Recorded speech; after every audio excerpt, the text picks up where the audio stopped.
Hey guys, in this video I'm going to explain what the European Health Data Space, or EHDS, is. So this is a European regulation which entered into force on March 26th in 2025. EHDS in a nutshell is about primary use, secondary use and requirements for electronic health record systems. So primary use is about having access to patients' data for the clinicians and also for the patients themselves. And the idea here is to have European-wide access to the patient data. So you as a patient could have care and the clinicians have access to your documentation from your other countries where you have lived in. Secondary use is about research and public interest purposes. So the data is very valuable for research purposes, and there's a whole webinar series about that secondary use case as well. The requirements for electronic health record systems, this is more of an enabler which enables the systems to exchange data. But in the process, it's kind of creating a single market for electronic health record systems which support the primary use and secondary use cases. So there is a compliance part to this, and it will force the EHR vendors to implement certain things, and in the process it kind of should enable selling EHR systems across countries more than has happened in the past. Many EHR systems in Europe are very much a single country and just implemented with the local legislation. We'll leave links down below in the description to all of the pages and content I'm showing here. This page also has a link to the regulation here, but it's super long, so kind of hard to ingest. But this web page also does point out a few key milestones. So as I mentioned before, March 25, the regulation entered into force. And then in March 29, key parts of the EHDS regulation will enter into application, including for primary use, the exchange of first group of priority categories of health data, patient summaries, e-prescriptions, e-dispensations, and there's also rules for secondary use starting. And then in March 31, for primary use, the exchange of second group of priority categories of health data, medical images, lab results, and hospital discharge reports. Personally, I'm quite interested in the medical images part, since I'm interested in the DICOM standard and the exchange of imaging data via DICOM, and interesting to see will the medical imaging exchange be done with DICOM and which DICOM standard will be chosen. To get a glimpse into what this EHDS is all about in more detail, I find the webinar series which the Commission had earlier is a good source of information. So on this web page they showed they had 3 webinars. There's a primary use of health data webinar, secondary use of health data, and then there's implementation, governance, and responsibilities. So for each of these there are there's no recording of the presentation anymore available, but the presentation itself is available. So the first presentation is about primary use and requirements for EHR systems. So I'll show a few highlights from here. So for primary use, they explain the how. So they're building on existing voluntary MyHealth EU infrastructure.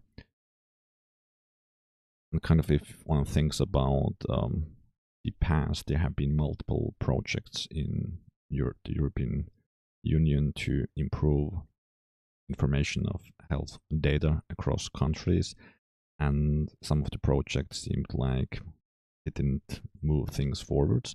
But I think this time is a lot different, since now there is a regulation, and of course there is this foundation of this voluntary exchange system, and many member states are already part of that. So I think there is a high probability that this regulation will actually get implemented in multiple countries. I think it might be even on time on some countries, but it's maybe a bit unlikely that all countries will be on schedule.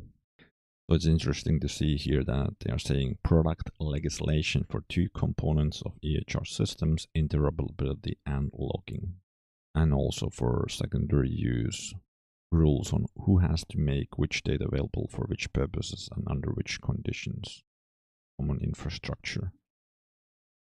For the primary use case for patients, they are explaining what are the benefits, quick, easy, and free of charge access, easy sharing of data with health professionals, including cross-border. This is kind of easy to see how this would be beneficial if you're traveling or going to work in a different EU member state, that your past history is accessible. And of course, for the health professionals, that they are able to access the data. This is, of course, a good thing. And here in this diagram, they show what the patient is. The person is allowed to do, download a copy of their data and opt out from certain sharing and insert information into the EHR, appoint an authorized person, view who has accessed their data. Some of these things might already seem familiar if you're living in an EU member state where this is already possible on a national level, or many of these things are possible on a national level. But of course, things change in the sense that then this is possible on a European Union level. And here we again have the priority categories. So group 1, patient summaries, electronic prescriptions, electronic dispensations, and for example, patient summaries and electronic prescriptions. I think those are already being exchanged between some member states. And then in group 2, we have additional data, for example, lab results and medical imaging studies and the medical imaging reports. So it's not only the reports, but actually the imaging studies. That will be interesting to see how that's going to be implemented. And so here we have a diagram of the existing cooperation between the member states. So there are 15 countries live with at least one service, and 10 or more expected to go live with first services this year. And they also are saying kind of the evolution of My Health EU. It was voluntary, but now it's going to be mandatory.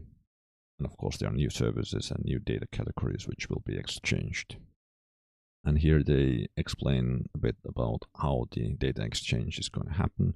So there will be national contact points for digital health in the member states.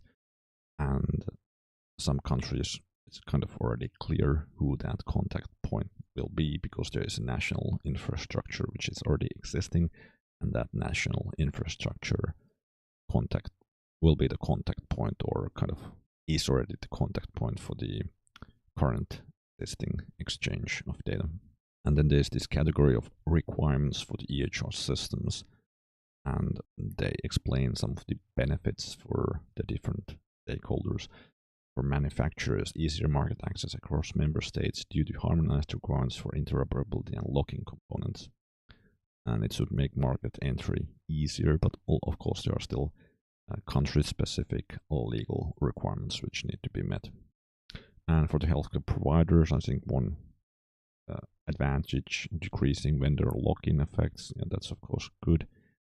And being assured that the EHR system complies with the interoperability requirements, that's really good as well. They also explain that they will create this standard for exchange, and the Commission is working on that in the Implementing Act, and all that work has already begun, and some first publications can be already accessed. And how to demonstrate compliance for the EHR, so it's a self-declaration of conformity by the manufacturer. So no third-party conformity assessment as in HDR, but they must pass an automated test in the digital testing environment before being placed to the market. And there will be a EU database where the system will be registered that passed tests. And here there's also a timeline. And this is kind of strange. They have 2 years in between this, so one line is half a year, 2 lines is 1 year. So here we see that the primary use is starting in 29 mid-year, well, in the half of the first half, so in March. And also the EHR systems, they only sell compliant products. That's the same deadline there. And for secondary use, it's also the same deadline for the first category. From the point of view of a patient, or might sound like, well, hey, this deadline is far away, but for EHR vendors, this is actually quite soon.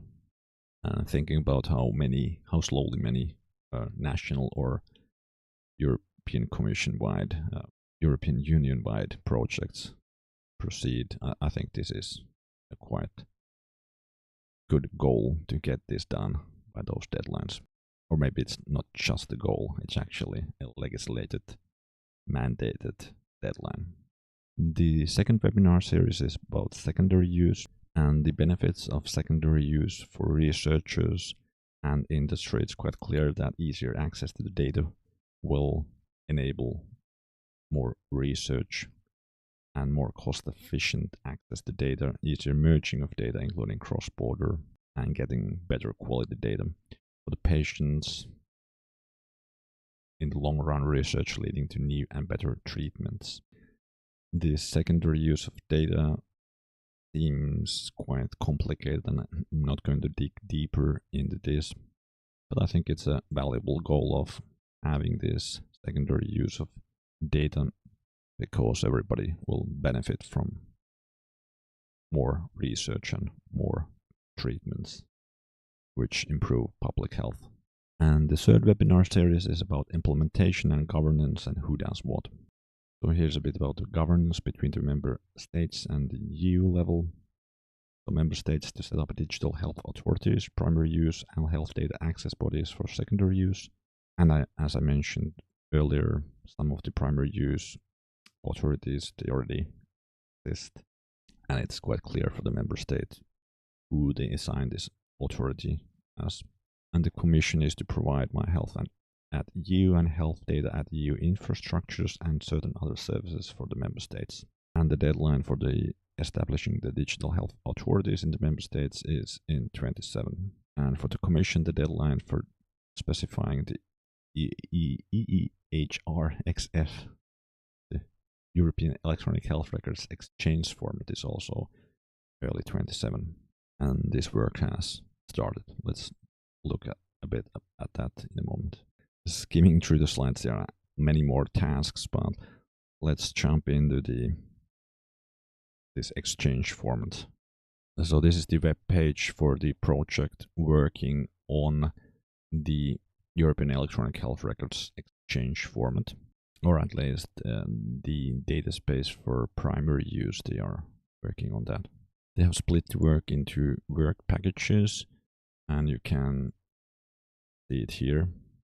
For example, work package 5 will define the general requirements for the adoption of standard in EHRs to be used in European DSM. And if we check under deliverables, we will find that there are some documents already released. For example, this current status of play in EHR and primary use of data is an interesting report, and you can actually see which all participants have been working on that. And there's a lot of information on the current state of EHRs in Europe. And there are already some HL7 Europe opens public review of HL7 FAR implementation guides for the EHDS. I'm not quite sure anymore where I found this link, but I'll leave it down below in the description. So there's a balloting going on for implementation guides. So for example, number 3 here is Europe Imaging Study Report. If we go into here, we can see that some specification work has already been done. I won't dig deeper during this video, but if you're interested in the technical specifications, let me know down below in the comment if you're interested in listening to another video on the technical aspects and the specification work which is ongoing. Thanks for watching.